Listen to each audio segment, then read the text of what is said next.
Hello everyone, welcome to जोत vlog. कैसे हैं आप सब? Very good morning. तो जी लगभग पौने 11 बजे का टाइम है और कल जैसे ही मैंने व्लॉग एंड किया, सिफत कह रही हूँ, माही की ड्राइंग वगैरह कुछ कर रही थी मैं, वो भी मैं कंप्लीट नहीं कर पाई। और मैंने उस व्लॉग में आपको ये बताया भी था कि सिदक दूसरे रूम में सो रही है। सरदार जी, सरदार थोड़ा स्लो प्लीज, टीवी भी स्लो कर लो, मैं व्लॉग स्टार्ट किया प्लीज। तो सिर्फ सिदक सो गई थी जल्दी और वो कल बहुत खेली मस्ती की उसने, और ये नेचुरल था, दिन में भी नहीं बच्चा टिका तो सो जाएगा, कोई ऐसी बात नहीं थी। तो जैसे ही उसको इस रूम से दूसरे रूम में शिफ्ट किया, अपने पास लेके आना था, तो सरदार जी ने ये बोला कि मतलब तप रही है बुखार ना, और उसकी चीक्स बिल्कुल रेड हुई पड़ी थी, होंठ सूखे हुए थे, बुरा हाल था उसका। तो देखो सब अपने काम में लगे हुए थे, वो सो रही थी और उसको सोते सोते बुखार चढ़ा। जब वो सोई है तब वो शाइन के पास थी, तब उसको बुखार नहीं था, वो बिल्कुल नॉर्मल सोई थी। तो फटाफट से बेसिक दवाइयाँ, आप सबको पता मैं रखती हूँ, उसको दवाई दी। और वो बार बार ना ऐसे सिर पकड़ के कह रही थी, मम्मा गुक्खू गुक्खू, बॉडी पेन होगा, सर में दर्द होगा। तो वो सारी चीज़ें थी, क्योंकि बुखार काफ़ी ज़्यादा था, लगभग 103 बुखार था उसको। तो फिर उसके बाद वो बुखार में भी आंखें खुल नहीं रही थी, मम्मा मेरे पापा कीते हैं, मम्मा मेरे पापा कीते हैं। तो फिर मैंने बोला कि सरदार जी आपके पास आना चाहती है, वो मेरे पास थी। तो फिर उनके पास, पापा के पास ही सोती है वैसे वो। तो फिर सरदार जी को मैंने दे दिया। तो कम से लगभग 1:30 बजे के करीब उसका बुखार थोड़ा सा, कभी मतलब एक वो भी हल्का सा कम हुआ था। हालांकि मैं ये कह रही थी अभी और आधा घंटा देखते हैं, अगर नहीं कम हो रहा तो फिर इमरजेंसी में ले जाएंगे, क्योंकि बुखार काफ़ी ज़्यादा था और वो बड़बड़ाई जा रही थी बुखार में ना, चुप नहीं कर रही थी, कुछ कुछ कुछ कुछ बोले जा रही थी। खैर वो टिक गई, बुखार उतर गया, तो चलो रात में फिर वो उठी नहीं। और अभी भी उसकी तबीयत ठीक नहीं है, इतना तेज़ बुखार आता है कि यहाँ पे ऐसा लगता है डार्क डार्क जैसे ब्लशर लगाया हो ना, वैसे मतलब जो गाल है वो लाल, हाथ पैर की स्किन भी उसकी रेड ऐसे है।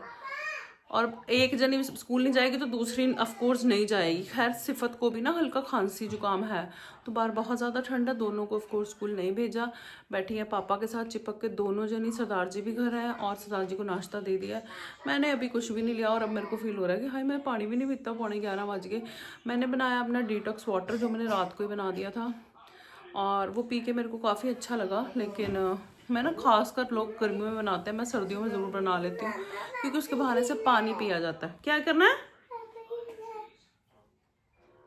अच्छा मैं कर दी है, ओके हूँ समझ आया मैंने की कह रही है, ओके मैं कर रही हूँ। तो ये है मेरा डिटॉक्स वाटर, जिसमें कि मैंने खीरा डाला है, नींबू छिलके के साथ डाला है, पुदीने की पत्तियां हैं और अदरक चला गया है नीचे। ठीक है जी, मैंने बना के रख लिया था ये। अब मैं थोड़ा सा पीऊँ, कप तो मैंने बड़ा लिया है, इतना नहीं पीऊँगी अभी, मैं आंधी तेन दस दी ठहर जरा। अच्छा जी, ये मैं पाते हुए डोल भी लिया थोड़ा जा। अच्छा मैं क्या करती हूँ, इन चीज़ों को वेस्ट नहीं करती हूँ। खीरा इसके साथ डाल के मैं खा लेती हूँ, पुदीने के पत्ते भी चबा सकते हैं, अदरक भी चबा सकते हैं, पर मैंने चंगा नहीं लगता, मैं नहीं चबाती, पर चबा सकते हो तुसी नाल अदरक भी ना। तो खीरा ये चबाया हुआ बड़ा अच्छा लगता है, पुदीने की पत्तियाँ भी।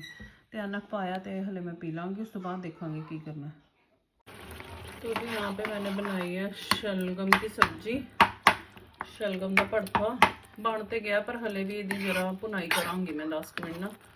और बीच में से कुछ ना से चंक चंक से हैं, उसको बिल्कुल मैशी कर दूंगी। सिदक का बुखार उतर गया है और बस जो लगे हुए हैं काम ते ठीक है, पहले नाल इंप्रूव है, लेकिन अज मैं उन्हें सारी डोज देवांगी ताकि दोबारा ना चढ़ जाए बुखार ना। सारी रात सिदक ने बड़ा परेशान किया, हम लोग नेपोलाइज करते रहे उसको, क्योंकि उसको ना नाक बंद था और चेस्ट ब्लॉक है उसकी, तो दिक्कत आ रही है सांस लेने में। बैठ के गाड़ी में माही बंद कर ले अंदर से। और सिफत तो घर पे ये देख लेना ज़रा है, दवाई लेने जा रहे हैं क्योंकि आज संडे है, तो फिर डॉक्टर साहब भी नहीं मिलेंगे ज़्यादा लेट ना, और तबीयत इसकी ठीक नहीं है। चीक्स देखना इसकी कैसे हो गई है बेचारी को। तोता चलो बुखू हो गया, अभी भी इसको बुखार है।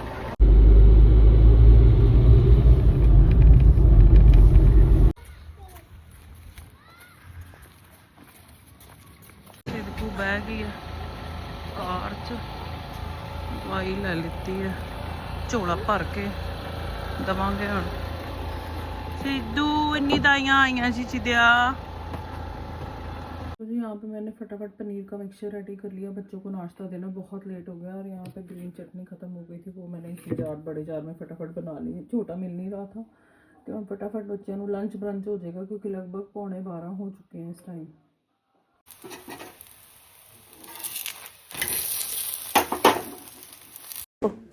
तो यहाँ पे ना डॉक्टर साहब ने बोला था कि सिदक को ना 2 से 3 टाइम नेपोलाइज करना है और स्टीम भी देनी है, तो वही यहाँ पे दे रही हूँ मैं। और खैर आराम से पहले तो नहीं ले रही थी, अभी ले रही है क्योंकि हाथ में फ़ोन है, फ़ोन फिर मजबूरी में पकड़ाना पड़ता है। और जो स्टीम उड़ रही है ना, इसको ये देख रही थी कि ये क्या हो रहा है, पर फिर भी इसने इस टाइम पे तो तंग नहीं किया था। लेकिन जब रेपिटेशन पे दोबारा दी थी उस टाइम पे इसने बहुत तंग किया था, क्योंकि बच्चे अक्सर नहीं लेते। लेकिन जब चेस्ट ब्लॉक हो तो इसी से ज़्यादा आराम आता है। फ़ोन दे के बिठाना पड़ा था क्योंकि फिर आपको पता है कि कई बार मजबूरी हो जाती है, खुद से देना पड़ता है, ना करते भी फ़ोन पकड़ाना पड़ता है जब बच्चे को टिकाना हो। तो यहाँ पे इसको नेपोलाइज़ किया। देखो ऐसे मैंने इसको बोला हाय गाइस कर दे, तो हाय गाइस कर रही है, पर बिल्कुल मुरझा गई है मेरी बेटी। शाइन तेल तूल लगवा लो सिर पे अभी भी। फिर तू इतना लेट क्यों कर देती है यार, ऑयल कर लगा के मैं फ्री हो जाती। तू हीटिंग पैड लेके बैठी हुई है, ठंड बहुत है। गौर से देखो इस लड़की की उम्र को, और हीटिंग पैड से सिकाई कर रही है। और ना खाओ फिर यही हुंदा, फिर और की हुंदा, सुआ के खाई जाना, ढंग दी चीज खानी नहीं, तो फिर यही कुछ है। ये की हो रहा है? ये तो चस्का माड़ा है वैसे। हाँ वो तो आना है, बुड्ढिया वांग सेकी जो है ना। सवेरे सिदक भी लगी हुई सी, मैं कहा पुत्र तू तो ना सेकना, तेन तो बुखार है वैसे भी, ते ना कर। मेरी सिद्धू है जी अज जिद चढ़ी रही, कुछ नहीं। देखो मूँह का भी की हाल होया पे, कंघी भी नहीं कराई अज। फिर मैं बहुता वो नहीं किया, मैं कहा चल बच्चे की तबीयत ठीक नहीं, मन ही नहीं रही सी। दवाइयां पईयां ਉਹ ਤੇ ਇਹ ਸੋ ਗਈ ਆ ਹੁਣ, ਉੱਠੇਗੀ कि मैनू बड़ा औखा हो जाना इन्हू उठाना, पर दवाई देनी जरूरी है एंटीबायोटिक ना, उठा के फिर देनी है। तो जी सिदक को टिकाते हुए ना बहुत टाइम लग गया था, क्योंकि बच्चे बीमार हो तो बहुत मुश्किल हो जाता, सारे काम उलझ जाते हैं और बस आपका सारा ध्यान बच्चे की तरफ होता है। और फिर मेरे पास कोई ऑप्शन नहीं बची थी खाने की, तो फिर मैंने पुलाव बनाया। सर्दियों में हमारे घर में ये बहुत बनता है, अब आपको भी पता है, और सबको पसंद भी है, स्पेशली सरदार जी को। तो जितनी सब्जियां मेरे पास पड़ी थी सारी सब्जियां डाल के मैंने पुलाव बना लिया, ताकि खाने के लिए कुछ हो जाए, क्योंकि एकदम से कुछ समझ में नहीं आया। तो फिर यही समझ में आया मेरे को। आज का व्लॉग यहीं तक का, क्योंकि बच्चा बीमार है और बस कुछ कर नहीं पाई, उसके साथ उलझी हुई हूँ। आपको कल मिलूँगी नई वीडियो में, अपना ध्यान रखिए।